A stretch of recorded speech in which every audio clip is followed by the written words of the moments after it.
Good morning and good afternoon, everybody. Thank you for joining us. We'll start the webinar here in a few minutes.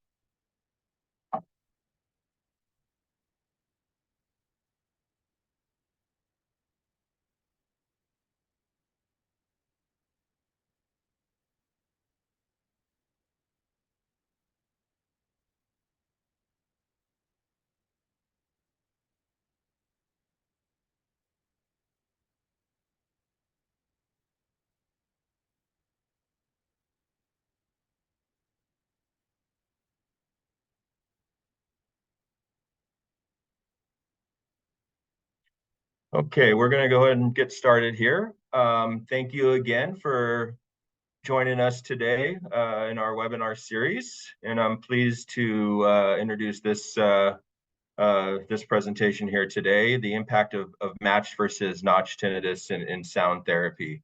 My name is Matt Lopez. I'm the Regional Sales Director with Levo Medical, and I'm honored to introduce our presenters today. Dr. James Henry and Dr. Daniel Drexler. Dr. Drexler will be joining our chat a little bit later to discuss specific on matched sound therapy. He is the clinical director of Levo Medical and the original founder of the Levo system. Currently runs a tinnitus clinic in Montevideo, Uruguay. And our keynote speaker doesn't need much of an introduction. Dr. James Henry, renowned tinnitus research scientist with the VA and the NCRAR. Pleased to have his knowledge and share some of his background on sound therapy and the importance of it in the role of tinnitus. So without further ado, I'd like to introduce Dr. James Henry. Thank you very much. Thank you for that introduction. I'm going to share my screen.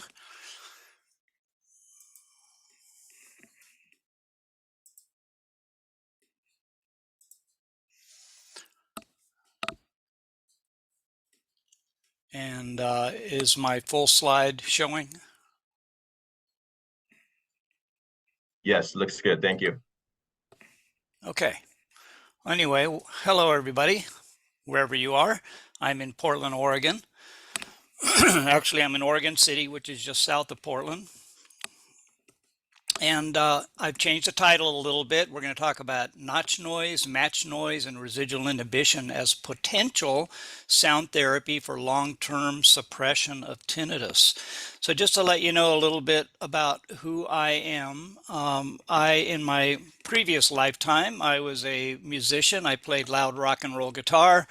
I did that for many years, supported my family that way. I ended up being a carpenter. I was a carpenter for 4 years, and actually as a result of the music, I got tinnitus, and then I did 4 more years of loud carpentry, and I've had tinnitus ever since. So I've had tinnitus since the 1970s.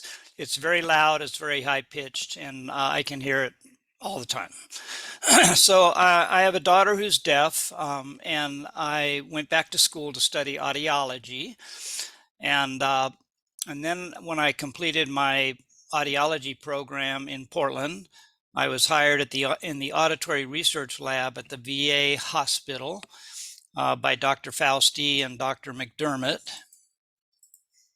And and then I realized I loved research, so I went back to school again. I spent 6 more years earning a doctorate in behavioral neuroscience, but I had the opportunity to be in the lab of Dr. Jack Vernon and Dr. Mary Meikle, and those years were where I really learned about tinnitus. I learned about their masking technique and all that they did, and really piqued my interest in tinnitus. So when I completed that program, I was still at the VA.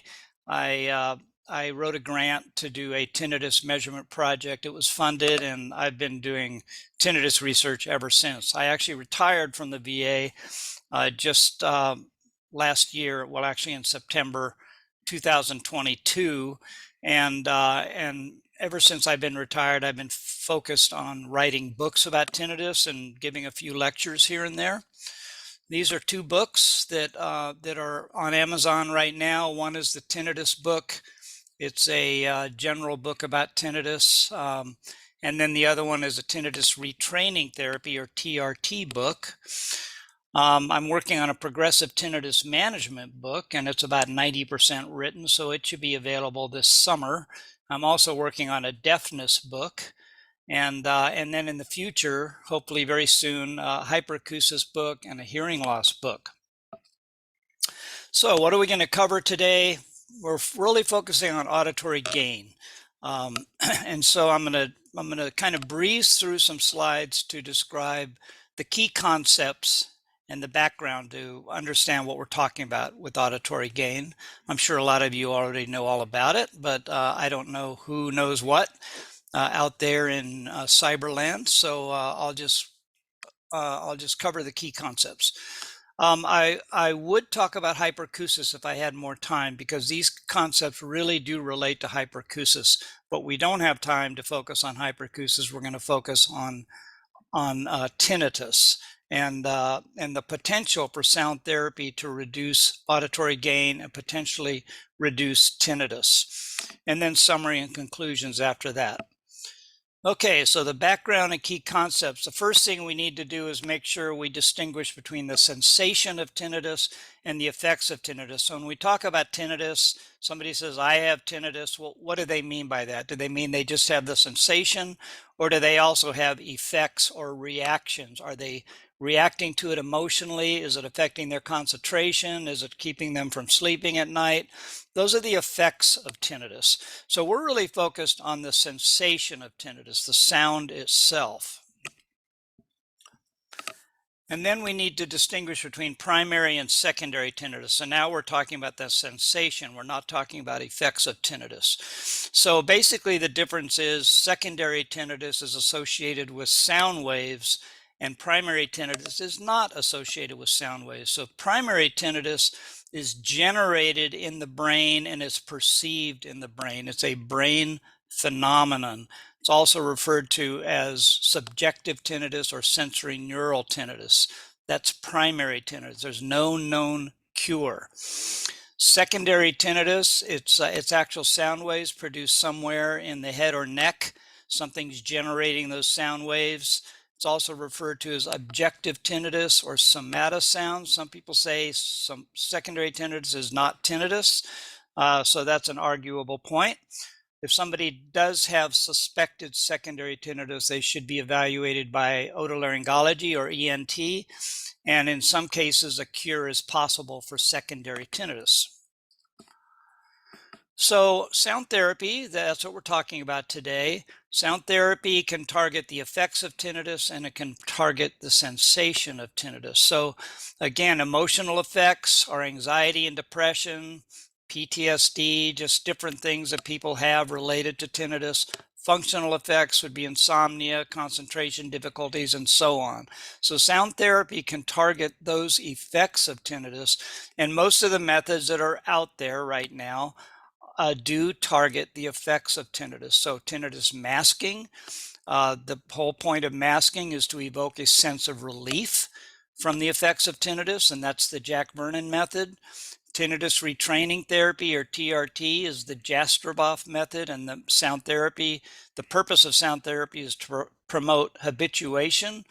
And then Tyler has tinnitus activities treatment, and the purpose of that is to create partial masking, and again, to promote primarily a sense of relief. And then progressive tinnitus management, which is the method we developed in our clinic at the VA.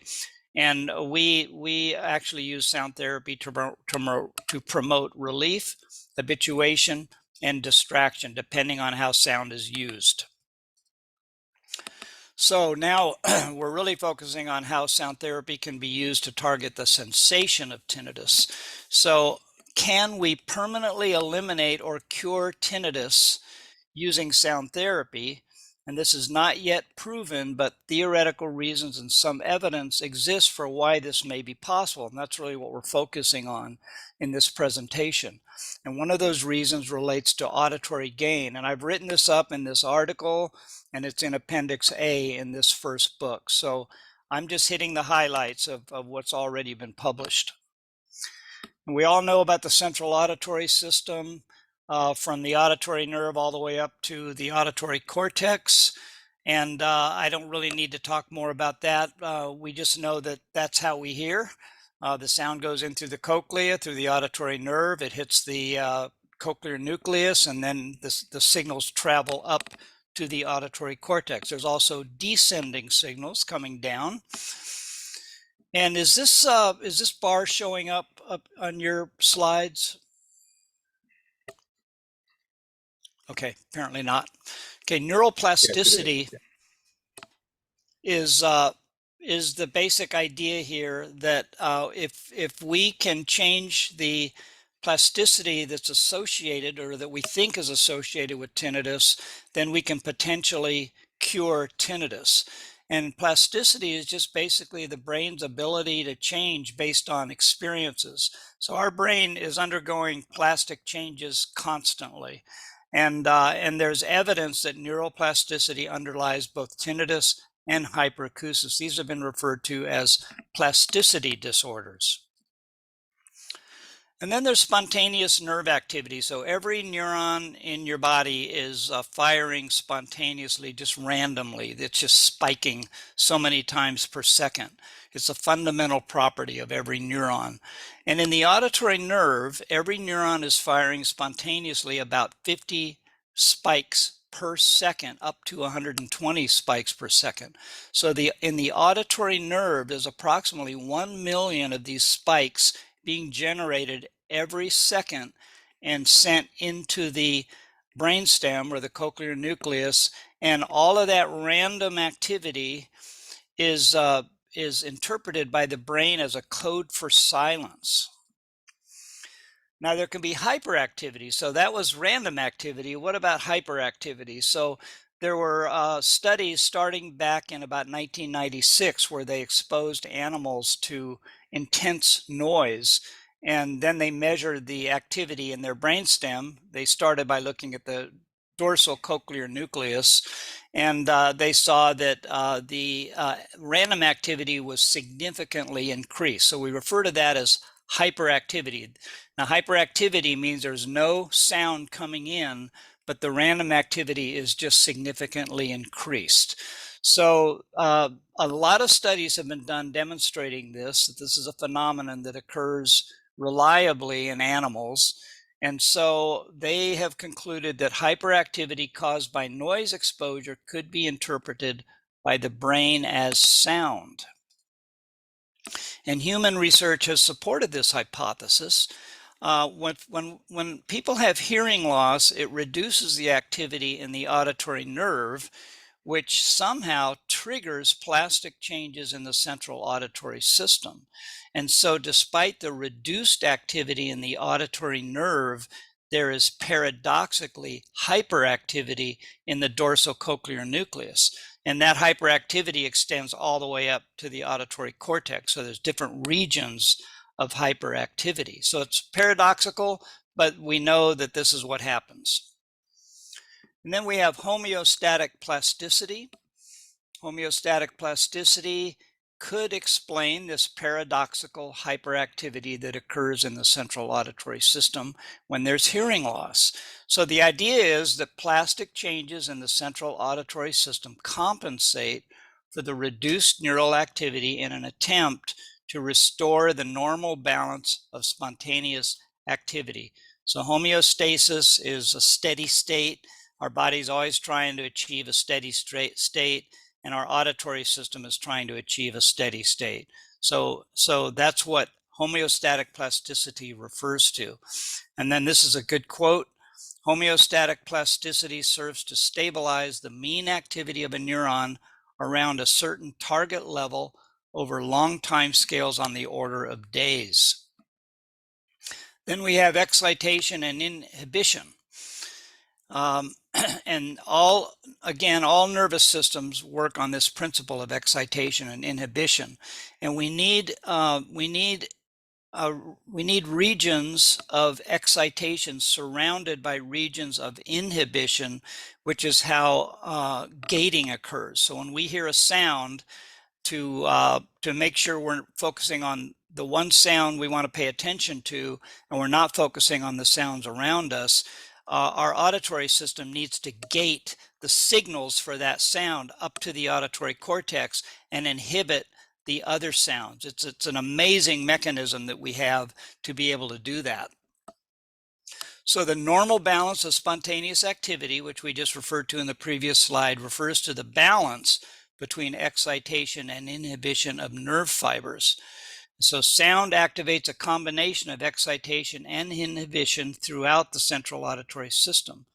And this is what facilitates the gating of high priority signals, the signals we're trying to pay attention to higher centers in the brain, while suppressing or inhibiting low priority signals.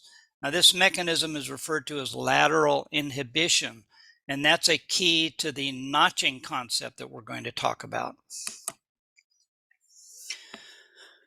And the auditory system, the reason we have a decibel scale is because the range of intensity differences that we are sensitive to is enormous. So sound that is uncomfortably loud normally has more than 1,000,000 times greater intensity than sound at threshold. And our auditory system has to adapt to changes in stimulus intensity to maintain homeostasis. And so this is what gain is all about. Our auditory system is constantly adjusting and readjusting the gain depending on the amount of sound we're exposed to at a given time. So this is the basic input-output function. And if you have the same input and you increase the output, that's increasing the gain of the system. You could reduce the input and still have the same output, and that's another way of increasing the gain. And basically the concept is, if you increase the gain, you reduce the inhibition. So we can think of it as an internal volume control. The auditory system is constantly adjusting to how much sound there is in the environment. And if there's more sound, the gain gets turned down. If there's less sound, the gain gets turned up. This is just a basic phenomenon. Now, there's different time scales this happens. The time scale that's really critical for tinnitus is on the order of days. And there's an experiment that demonstrated that we're going to talk about in just a moment. So again, back to the person with hearing loss and what's going on. The central auditory system is deprived of its normal input from the auditory nerve, and these deprived neurons restore their usual activity level by responding more strongly for any given strength of input. And this deprivation causes the balance between excitation and inhibition, which increases the spontaneous activity and thereby increases the gain in the central auditory system. And each stage or nuclear center of the central auditory system has its own gain control mechanism, which is influenced by its ascending and descending inputs. And this is the study I referred to. This is Formby et al.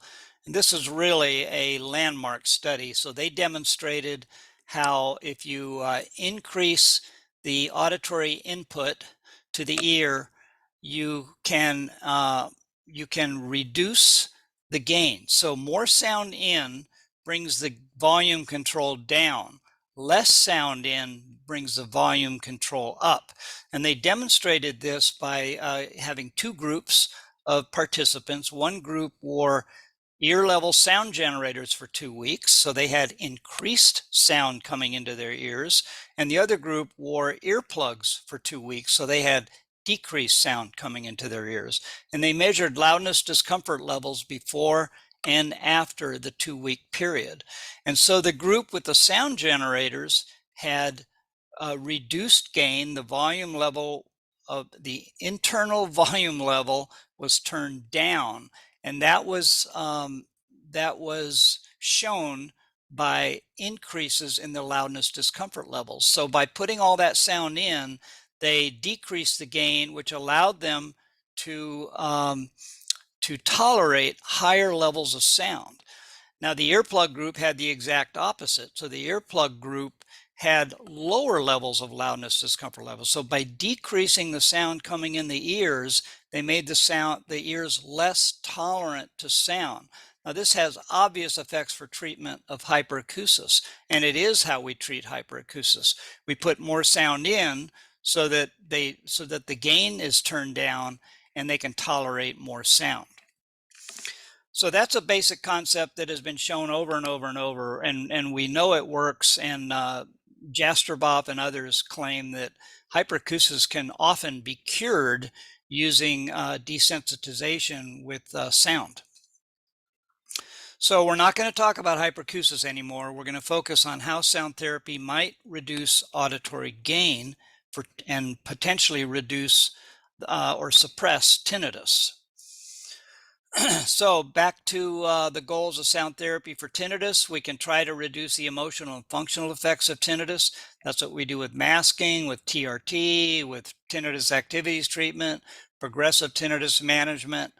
Those methods are not attempting to reduce or suppress the sensation of tinnitus. So that's really the question. Can we cure or at least partially cure tinnitus using sound? So there are studies and a number of articles that support the premise that sound therapy can suppress tinnitus on a long-term basis. And this is a computational model that was published by Shetty and Kempter in 2006. So this has been around a while, and this is just an example. This is not the only model, but a lot of models are based on the same assumptions. Hyperactivity in the central auditory system is perceived as tinnitus, and the firing rates of neurons in the central auditory system are stabilized by homeostatic plasticity. So based on those assumptions, the model predicts how hyperactivity could be reversed using specially adjusted noise devices. This model, quote, provides a biologically plausible and consistent framework for understanding how tinnitus-related hyperactivity might be reduced through appropriate external stimulation.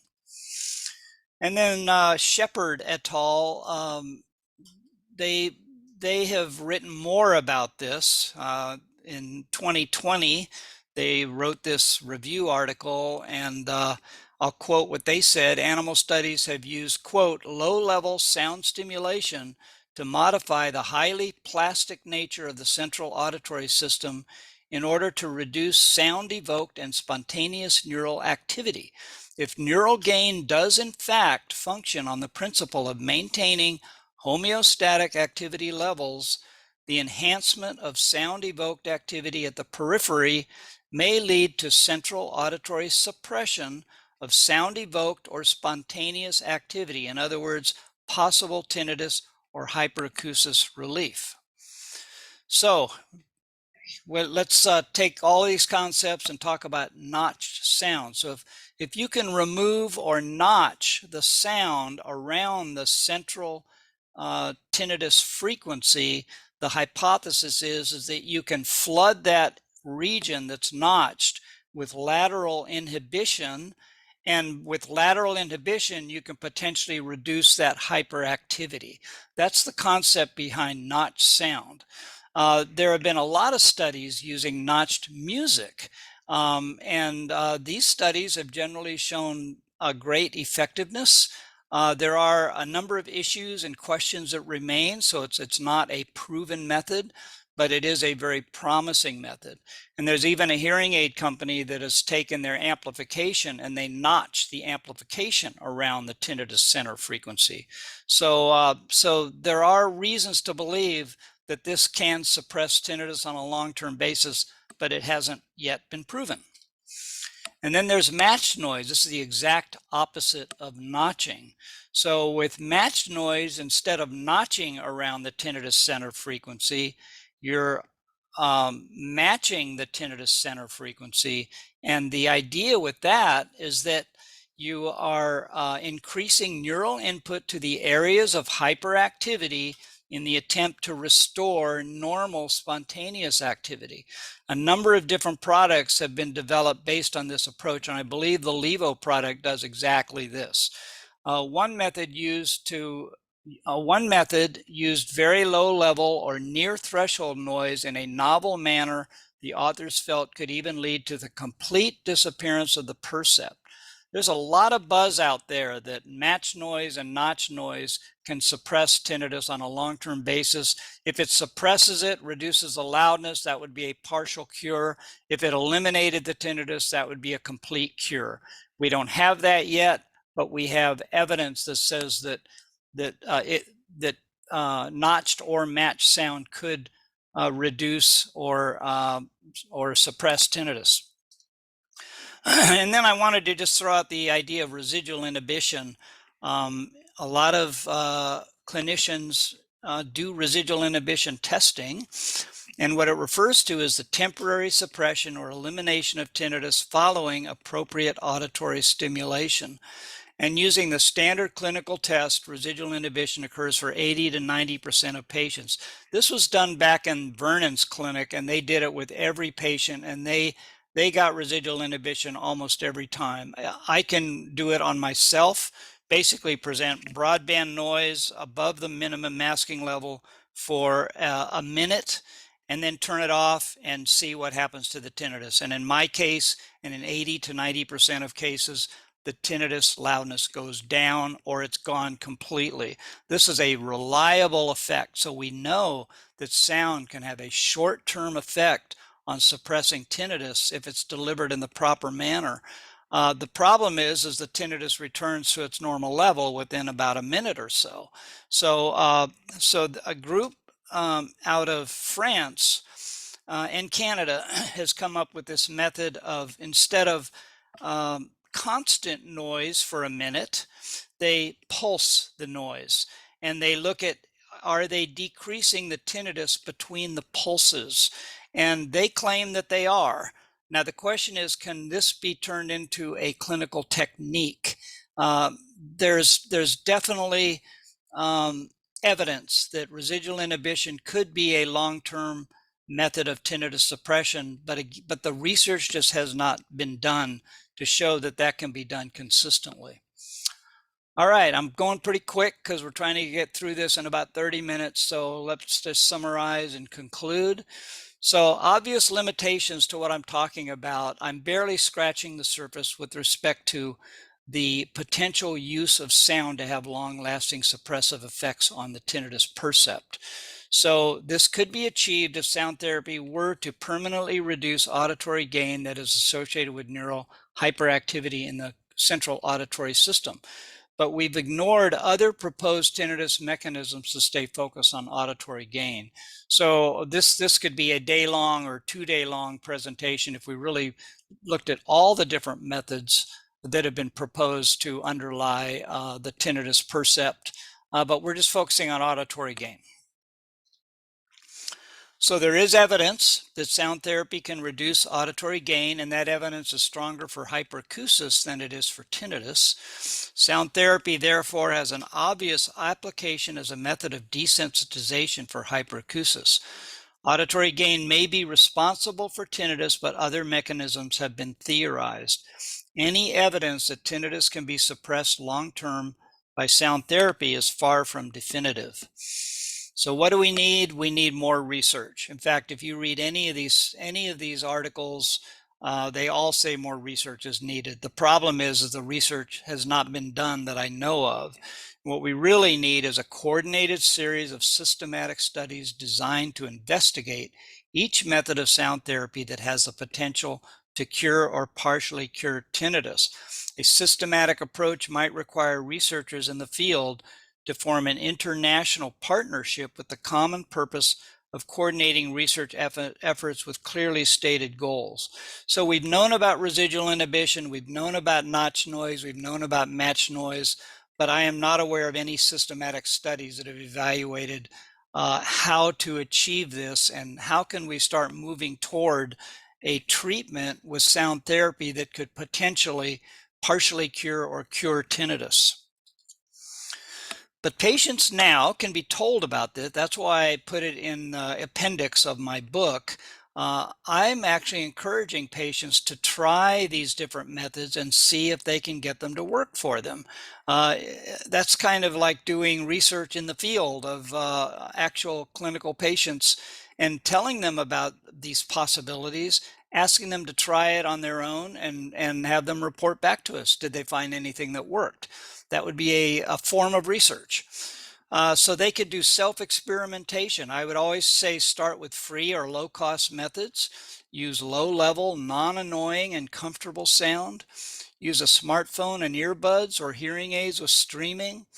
And any sound therapy has the potential to suppress tinnitus based on the theories. So we would suggest match the sound to the sound of the tinnitus, most commonly in the 3 to 8 kilohertz region where hearing loss and tinnitus most typically occur. There are many apps that provide specialized forms of sound therapy, including notching apps. And some hearing aids, like I mentioned, notch the amplification around the tinnitus frequency. So that's it. I got through it in less than 30 minutes. And I would say if anyone has any questions or want to contact me directly, feel free. We can provide you with a PDF of this presentation so that you can look through the slides and feel free to contact me anytime. So I'm going to stop sharing and turn this back to the facilitators. Thank you, Jim. Yeah, so Matt is actually having some connectivity issues, so I'm jumping in. So my name is Will Malone. I'm the general manager here for Levo Medical. So yeah, really appreciate that that overview, Jim. Really good detail around, you know, is there research associated with lasting benefits of sound therapy and things like that. Daniel, I might give you a minute just to comment if you have any comments on what Jim has just gone through, and then we can jump into maybe some of the content that you're going to look at.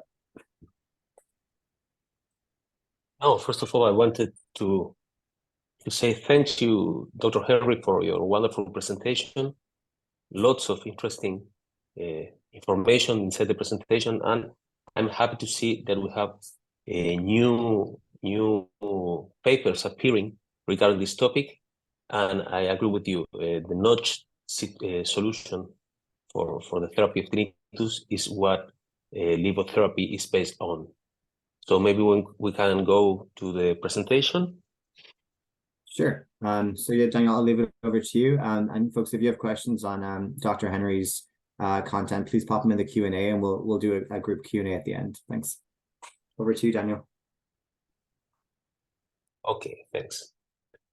Well, why do we use matched sound therapy? Matched sound therapy is a strategy based on the individual's tinnitus symptoms and sound characteristics. Its aim is to facilitate neuroplasticity-mediated changes and reorganization of the auditory processing network by restoring the inhibitory-excitatory balance for long-term benefits. This is a topic that was addressed by Dr. Henry in his presentation. What we try to do is to reorganize the gain of the auditory system and to permanently reduce the intensity of tinnitus. We try to produce permanent changes by achieving a reorganization of the auditory pathways. And what we have seen in our experience, we here in Montevideo have more than 800 patients treated, is that we achieve always a partial reduction of intensity that sometimes it's between 1 dB and 6 dB, sometimes it's between 6 dB and 10 dB, and in other patients is above 10 dB. And of course, this reduction of intensity make us easier to perform desensitization on our patients. Because if we first reduce the intensity of tinnitus, then achieving the desensitization is easier since the tinnitus is not so present in front of the hearing system of the patient. So we seek to reprogram the brain to achieve a reduction of sound loudness and desensitization to tinnitus. And matched sound therapy treatments performed using the frequency content of the perceived tinnitus are intended to induce plasticity changes able to reverse the previously misled plasticity changes that cause tinnitus. What we did with the Levo system in our first 5 or 6 years of research was to understand the different types of tinnitus from the side of the component frequencies and the intensity. And we developed an algorithm to reproduce the tinnitus of the patient to be able to synthesize sound in order to create what we call an individualized acoustic receipt. That means acoustic receipt that reproduces the intensity and the frequency characteristics of the tinnitus of the patient. And what we do is to load this individualized acoustic receipt in a mobile device, and the patient performs the stimulation every night during a period between 3 and 5 months. It has been reported that more effective therapeutic outcomes are observed when the range of sound stimulation that means spread to a patient incorporate frequencies, components from their tinnitus spectra, precisely identifying the patient's perceived tinnitus. So this is why we started to develop this approach, and we are very happy with the results that we are achieving. Next one, please. And why do we do it during sleep?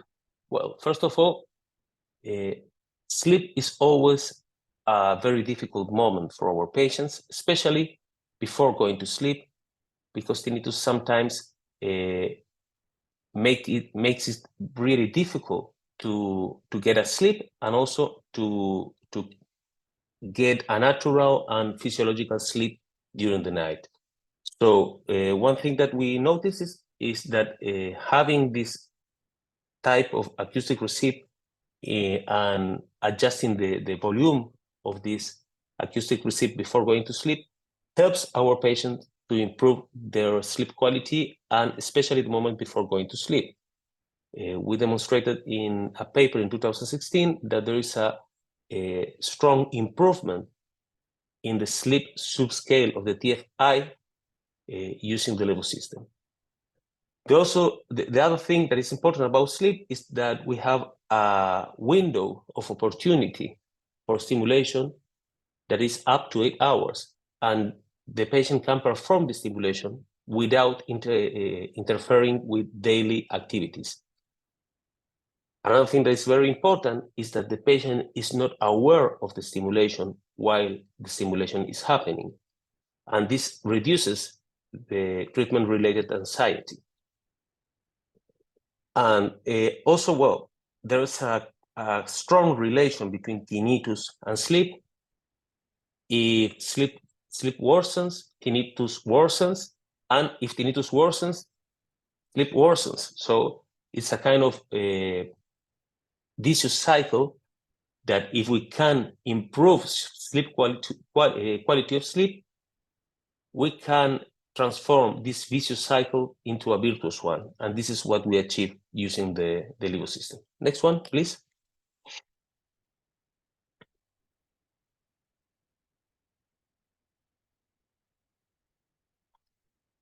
So this is how we create the individualized acoustic receipt. This is the Levo screen in the Levo manager that runs in the iPad of the physician.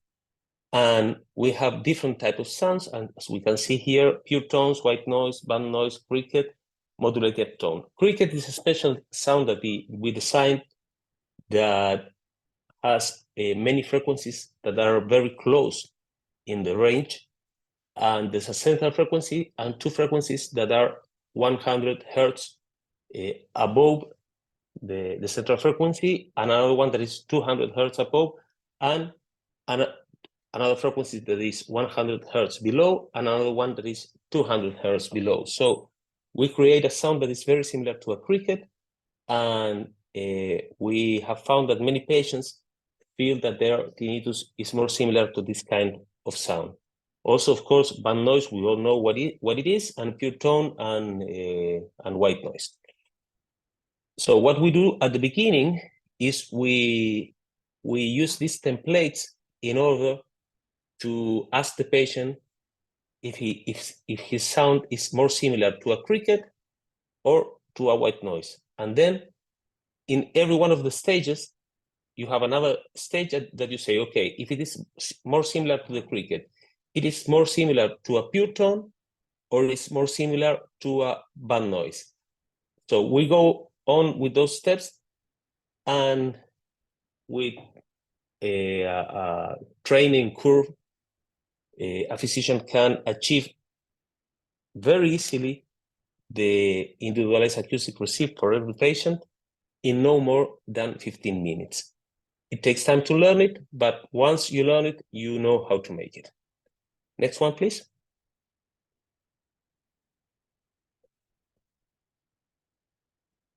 So those are results of a meta-analysis that we performed in Centro de Tinnitus Montevideo with 60 patients, and we treated them with the LIVO system between 2015 and 2022.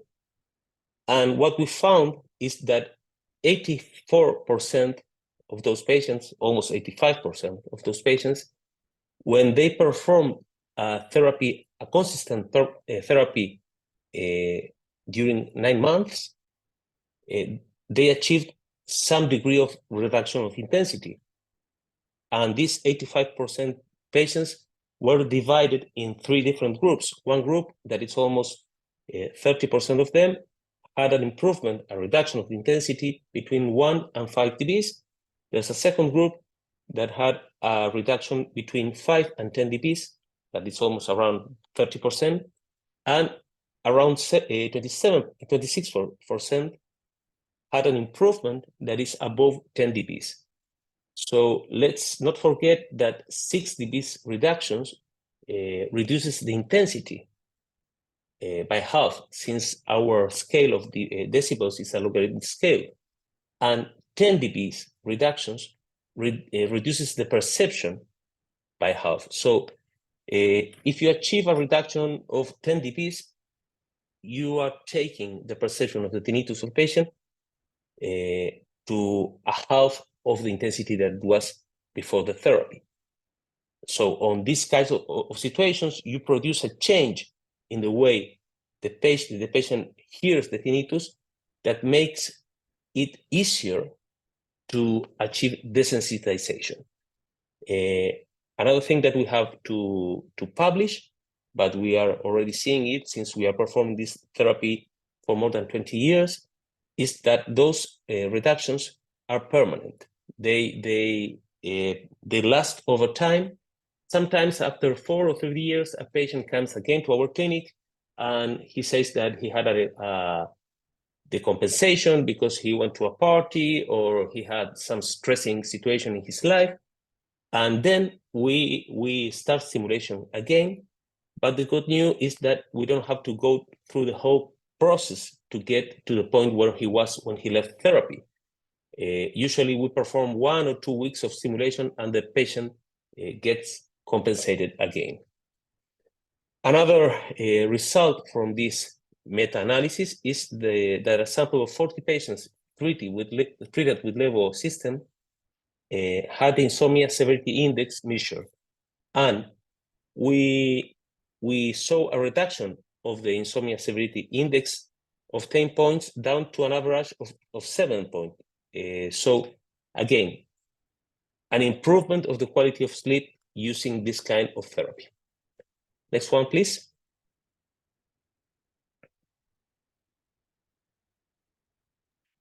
I can take so this, Daniel. here, okay, thank you Yes, much. no worries. This will be the last before we go into some Q&A. But like Daniel said, lots of data here, including a VA study that was done by Dr. Henry and his team. And so if you're interested in learning more, please go ahead and scan this QR code or visit our resources page.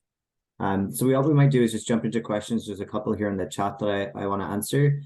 So maybe starting with you, Dr. Henry, and I don't know if you want to put your camera back on, or if you're still with us.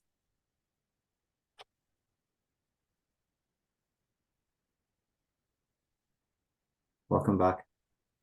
So the first question coming from the chat, and maybe I'll jump over to you, Dr. Henry, is masking when a sound wave is inverted?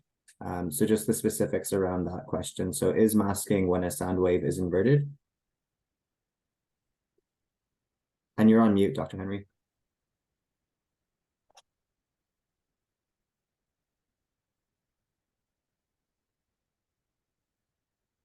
Sorry, You're mute. you're on mute still. That.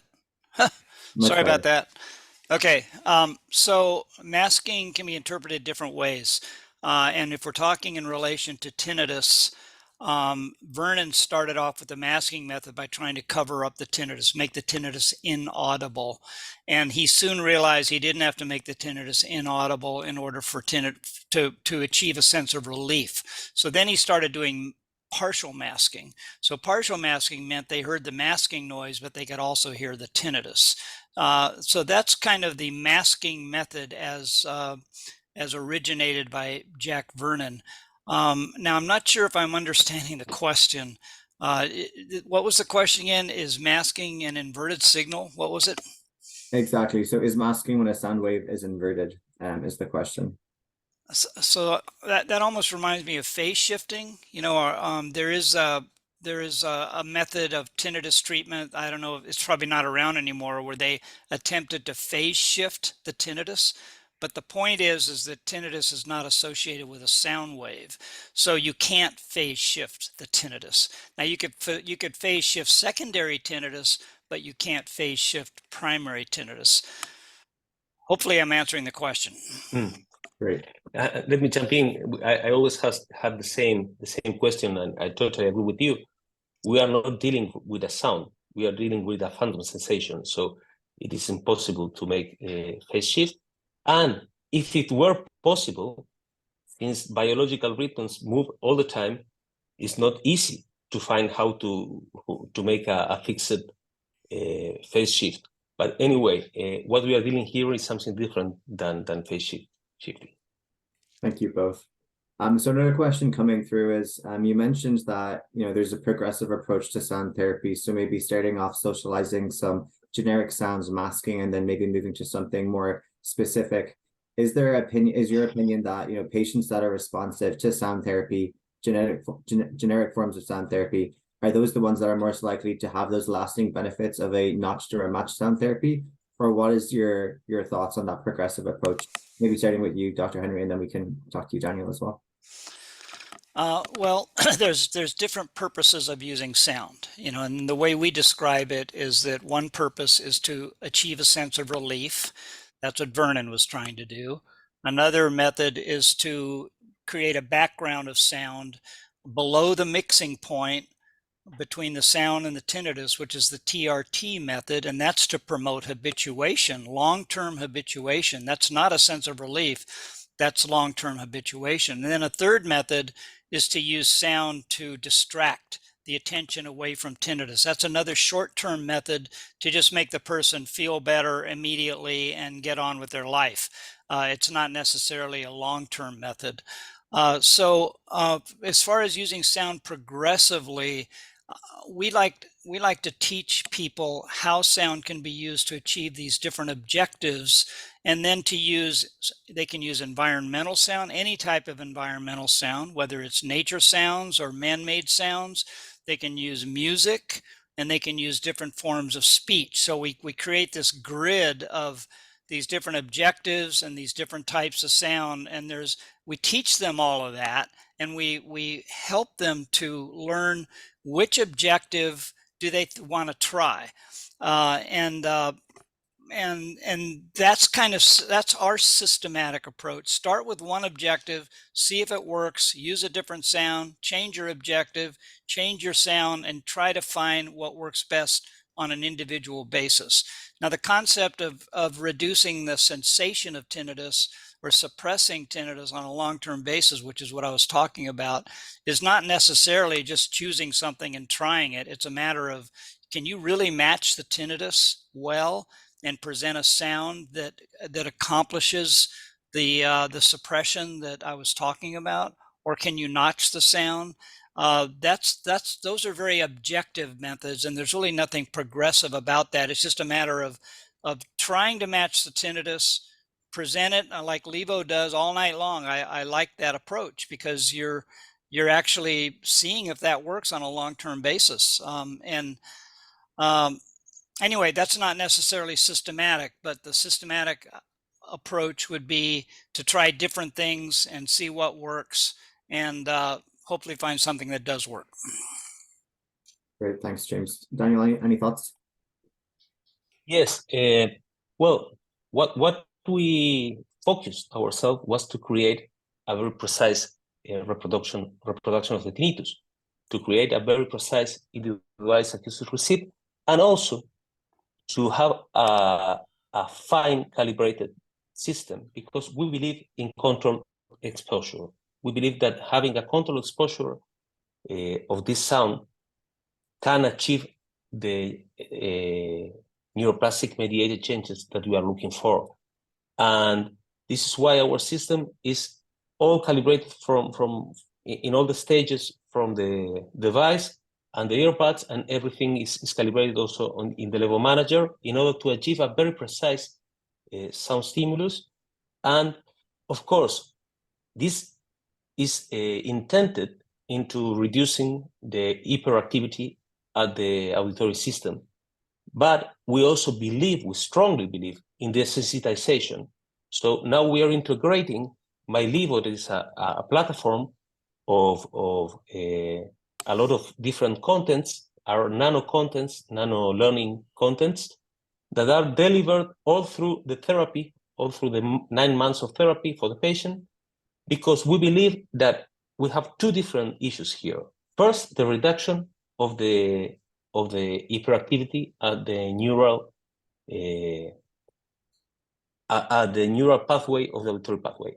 And the second thing is how this information impacts on the rest of the brain, on the limbic system, on the prefrontal area, on the parasympathetic system. So we try to achieve both of them together, and we are seeing that the best results are achieved when those processes are achieved together. Great, thanks, Daniel. A couple more here, and I know we're at 8 minutes, so we'll try and fly through them. But maybe a question for you, Dr. Henry. So oftentimes the loudness match of my patient's tinnitus is 1 to 5 decibels, sensation level, decibels above their auditory detection level. My question is, how can the patient's tinnitus become reduced by more than this amount? You mentioned sometimes the tinnitus was reduced by plus 5 decibels. So maybe was that yourself, or was that Daniel that mentioned that?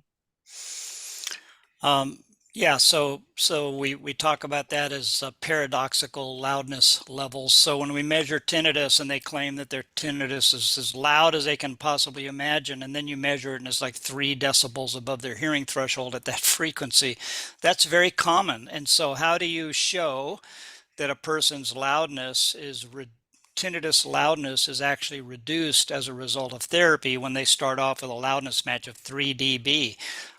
So that, I don't place a lot of stock in loudness matches.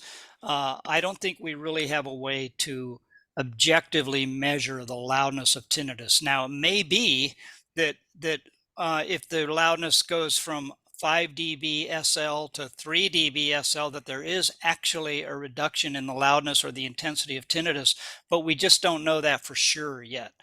There are studies going on. In fact, there's one where at the VA, they're still doing a study, Robert Fulmer and colleagues. They're trying to get normative values for loudness matches and other measures, pitch matches, minimum masking level, and figure out what are these normative levels. And if people aren't bothered by their tinnitus and their loudness matches change, that might be a better indication of an actual change in loudness than if there's a reduction in severity that correlates with a reduction in the tinnitus loudness. It's a very complicated subject. Great, thanks, Dr. Henry. Daniel, any I totally agree with you. It's a very complicated issue, loudness, since, as you said before, there's no sound here. We are talking about a sensation. So I think that we are having a really heavy challenge when we talk about loudness and how to measure it. But anyway, we should find a way that, not being objective, being a subjective way, tends to be the more precise of them. So what we did here in Uruguay, we started doing this 20 years ago, was to try to create a sound that is as similar as possible to the tinnitus. Because if we are going to compare this sound to the perception of the patient, the more similar the sound is to the perception of the patient, the more accurate is going to be this measurement. And this is why we created the individualized acoustic receipt, and this is why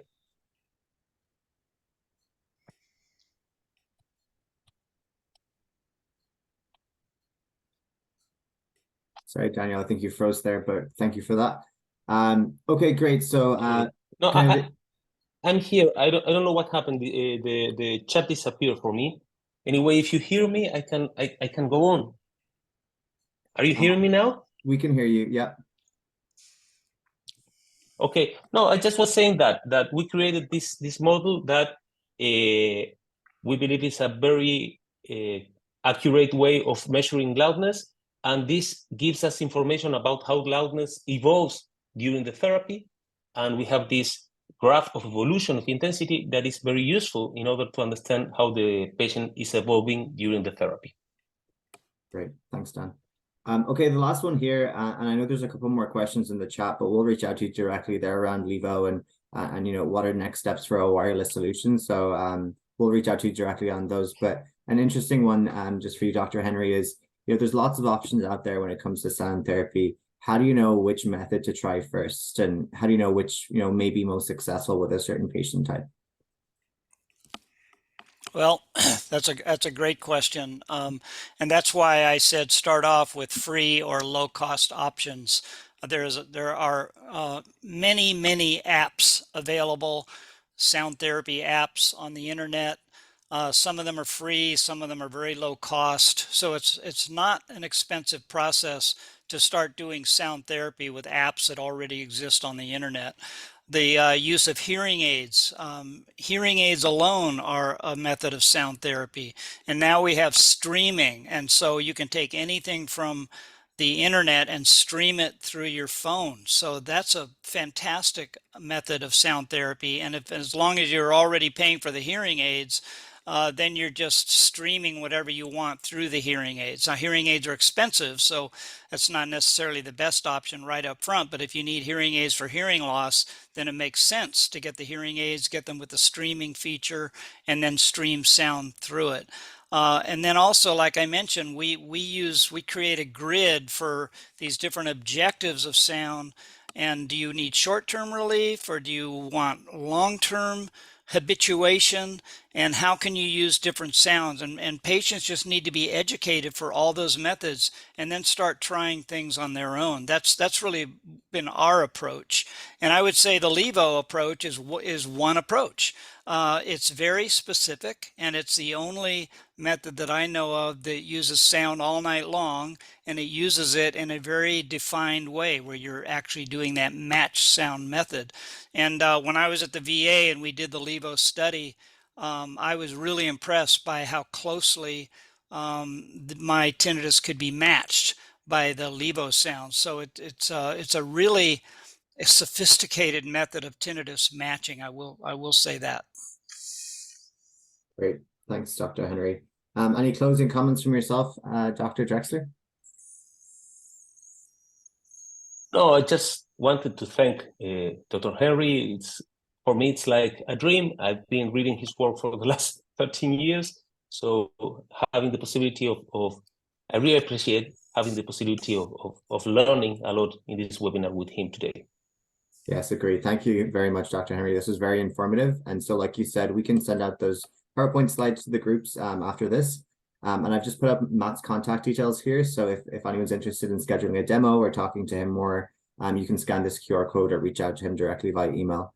But yeah, that's it. So thank you all very much. We really appreciate it. And again, thank you, Dr. Henry and Dr. Drexler. Thank you. Have a good day, everyone. Thank you.